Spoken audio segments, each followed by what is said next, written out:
Hello दोस्तों, पवन teaching centre में आपका स्वागत है। पेन पेपर हाथ में है और 10वां के ज्योग्राफी के बुक साथ में, तो बने रहे पवन टीचिंग सेंटर के साथ, पढ़ते रहें, यूँ आगे बढ़ते रहें।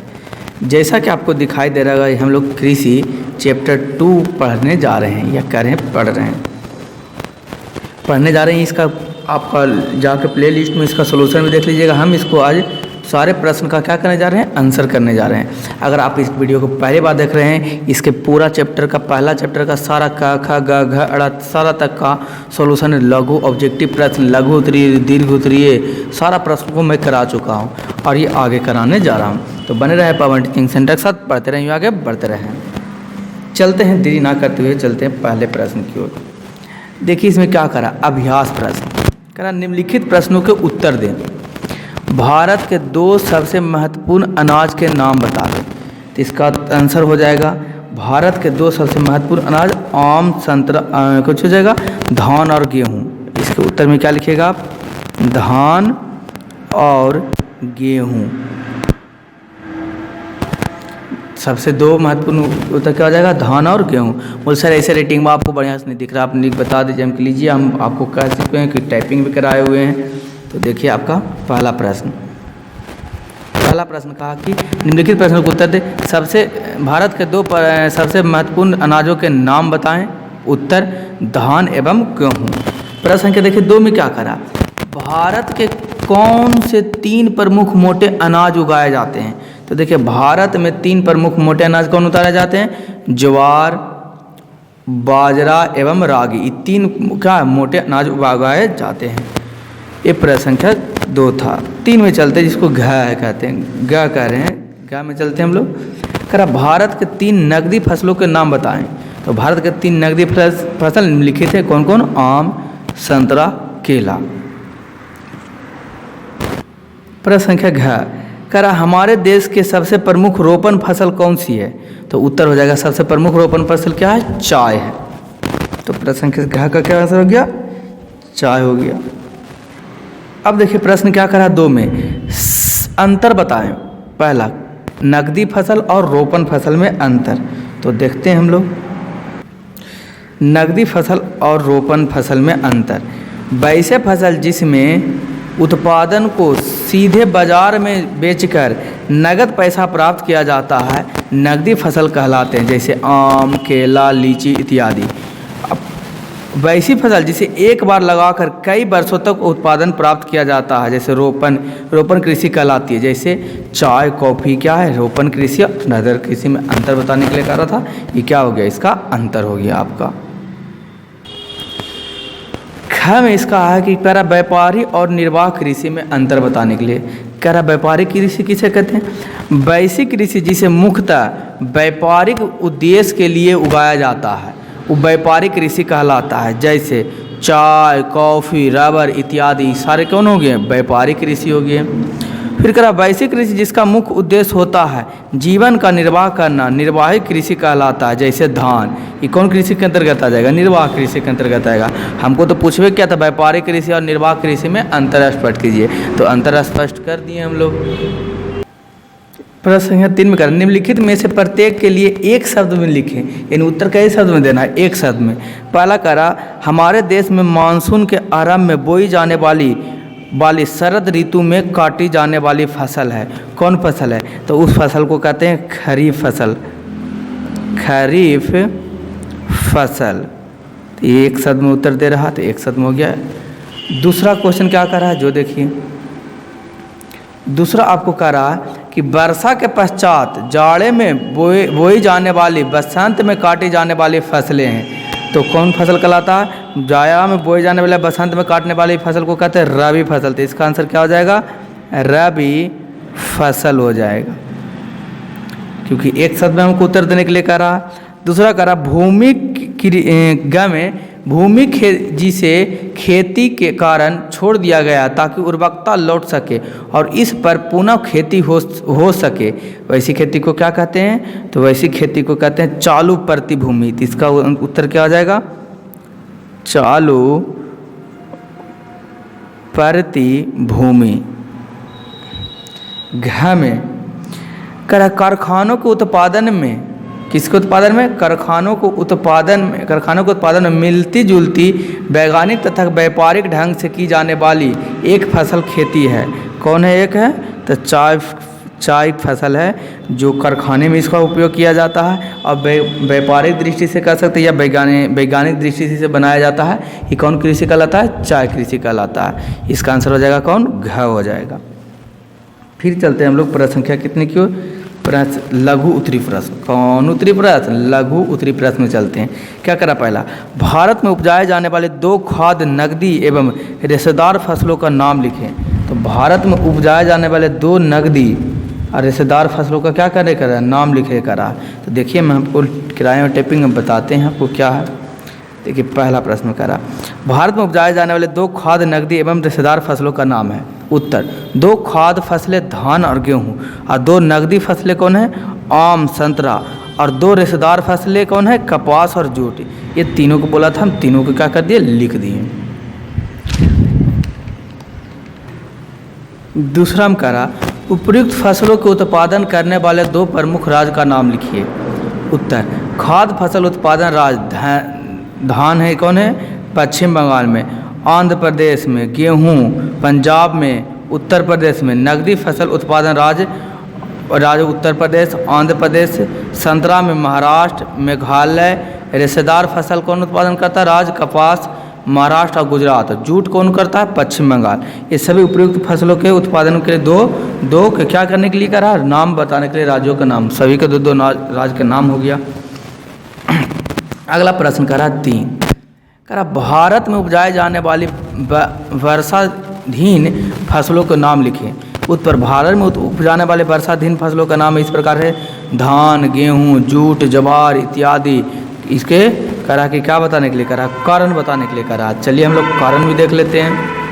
कारण नहीं, सिर्फ भारत में उपजाए जाने वाले वर्षाधीन फसलों का नाम था, कारण इसमें नहीं है। वो टाइपिंग मिस्टेक है इसलिए, है ना। हम लोग चलते हैं प्रश्न संख्या कितनी की ओर? 4 की ओर चलते हैं। क्या करा? शुद्ध राष्ट्रीय उत्पादन में कृषि के योगदान की चर्चा करें। तो उत्तर देखते हैं हम लोग। शुद्ध राष्ट्रीय उत्पादन में कृषि के योगदान की चर्चा, ये टाइपिंग मिस्टेक के प्रश्न यहाँ एक के लिए 4 का ही उत्तर है। कर भारत कृषि प्रधान देश होने के कारण भारतीय कृषि अर्थव्यवस्था में नींव के पत्थर की भांति महत्व रखती है।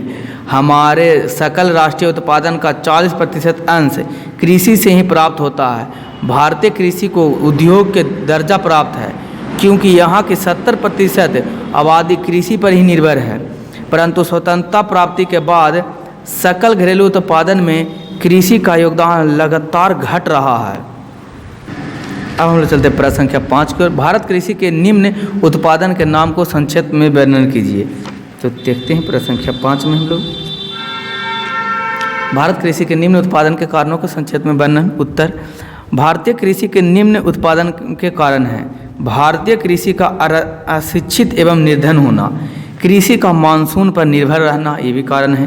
कृषि में आधुनिक कृषि तकनीक का बहुत कम प्रयोग करना, ये भी एक कारण है। कृषि पर जनसंख्या का अधिक दबाव पड़ना, ये भी एक कारण है। घटता कृषि भूमि क्षेत्र भी, यह भी एक क्या कृषि उन्मूलन का कारण है। खेती का छोटा आकार भी है यह कारण। कृषि उत्पादन के उचित मूल्य न मिलना, ये भी एक क्या है कारण है। कृषि में वाणिज्य का अभाव आना, ये भी एक क्या है एक प्रकार का कह सकते हैं कारण है। प्रश्न संख्या 6 में देखते हैं हम लोग। चलते प्रश्न संख्या 6 क्या कर रहा है? प्रश्न संख्या 6 कर रहा, हरित क्रांति से आप क्या समझते हैं? उत्तर, आधुनिक कृषि प्रणाली जैसे उन्नत बीजों, खाद और उर्वरक का प्रयोग तथा सुनिश्चित जलवायु की अवस्था के द्वारा कृषि में क्रांतिकारी विकास को हरित क्रांति कहा जाता है। हमारे देश में इसकी शुरुआत 1960 के दशक में हुई थी। इसके द्वारा सर्वप्रथम गेहूं उत्पादन अभूतपूर्व वृद्धि हुई है। ये क्या था? आधुनिक हरित क्रांति पर इसको समझाना था। प्रश्न संख्या 7 की हम लोग चलते हैं। प्रश्न संख्या 7 क्या करा? भारतीय कृषि की 5 प्रमुख विशेषताओं को लिखिए। उत्तर, पहला विशेषता, यह देश की आर्थिक जीवन का प्राण है। भारत में लगभग 2/3 लोग की जीविका कृषि पर आधारित है। 3 में कह रहा है यह देश के आर्थिक जीवन का प्राण है। भारत में लगभग 2/3 लोगों की जीविका कृषि आधारित है। 3 में यहाँ की कृषि मुख्यतः मानसून पर आधारित है। चौथा है कृषि की आंतरिक एवं अंतर्राष्ट्रीय व्यापार की महत्वपूर्ण भूमिका है। कई कृषिज कच्चे माल उद्योग को प्राप्त होते हैं, जैसे कपास, सूती वस्त्र को, गन्ना, चीनी उद्योग, रेशम कीट, रेशम उद्योग इत्यादि।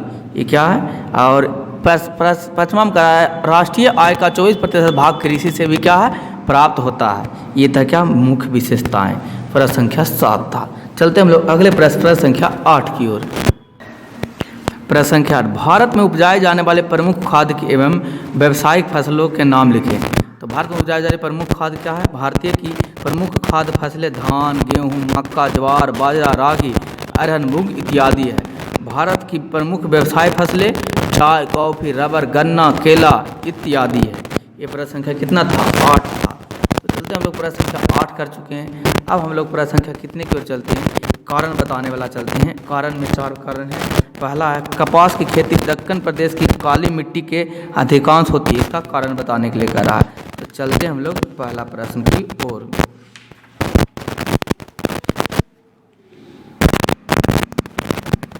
कपास की खेती दक्कन प्रदेश की काली मिट्टी में अधिकांश होते हैं। उत्तर कारण भारत के कपास की खेती दक्कन प्रदेश की काली मिट्टी वाले क्षेत्र में ही अधिक की जाती है, क्योंकि काली मिट्टी में अधिक समय तक नमी को धारण करने की क्षमता होती है, जो कपास की फसल के लिए जरूरी है।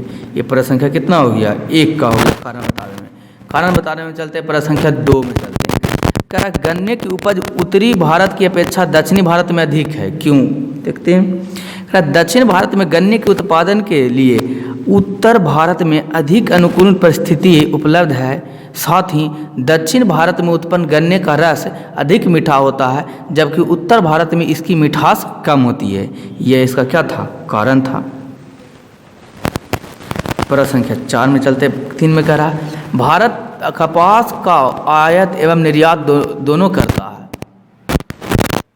उत्तर की ओर चलते हैं। भारत कपास का आयात एवं निर्यात दोनों करता है। उत्तर भारत में उत्पादित कपास क्षेत्र छोटे रेशे वाले होते हैं, जिसकी गुणवत्ता भी कम होती है। अतः ऐसे कपास को कम कीमत पर निर्यात कर उच्च गुणवत्ता एवं लंबे रेशेदार कपास का भारत आयात करता है। प्रश्न संख्या 4, भारत विश्व का एक अग्रणी चाय निर्यात देश है। प्रश्न संख्या 4 का उत्तर देखते हैं हम लोग। 4 कह रहा भारत विश्व का एक अग्रणी चाय निर्यात देश है। कैसे? भारत चाय उत्पादन में विश्व का दूसरा बड़ा देश है। यह अपने कुल उत्पादन का 75% भाग निर्यात कर देता है।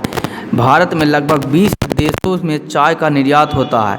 भारतीय चाय का गुणवत्ता अच्छी होती है, जिसकी मांग विदेश में अधिक है। इसका मुख्य आयात देश ग्रेट ब्रिटेन है। कौन देने एक बात? ध्यान देने एक बात।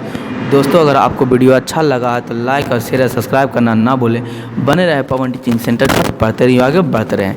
अंत तक आपका वीडियो देखने के लिए धन्यवाद। अंत में मैं आपको यही कहूँगा, छोटे को प्यार दे, बड़े को सम्मान करें, अपना व्यक्ति इस तरीक़े से कायम रखें कि आपके साथ रह रहे स्त्री भी सुरक्षित महसूस कर सके।